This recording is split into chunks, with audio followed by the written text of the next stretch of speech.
Hello everybody, this is Rohan Joshi and welcome to another video.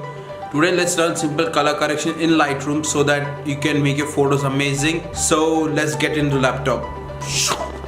Now we are into the laptop, editing the photo here or importing the photo here. And firstly we'll increase the exposure because it's too dark. And I think that should be alright.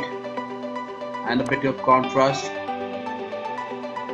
Just keep playing with these highlights, shadows until you find the right match, because every photo is different. You cannot edit a photo in a particular way.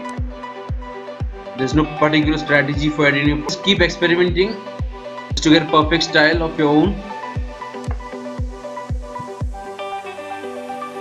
because rather than copying Sam Calder and Brandon Morpher and many other great photographers, it's better to get your own style working.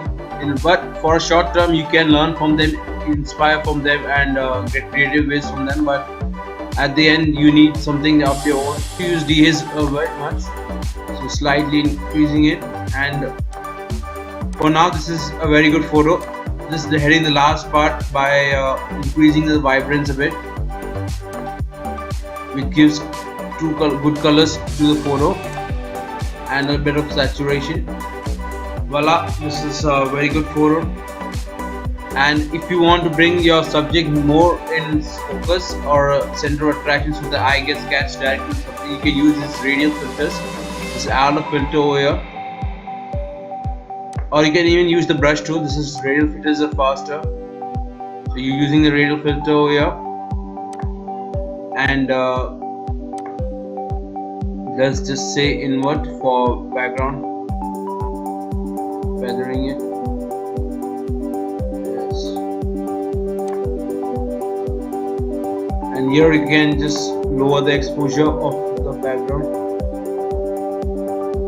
Don't increase it too much. Don't get carried away with it, and just play around, have fun editing these photos. And that's it. I would just say for a simple photo now. Not going in depth. And you can see the before and after photo. It's really a drastic change from what I had and what I got. And that is it for today. So till that, please like, share and subscribe. Bye bye. Namaste.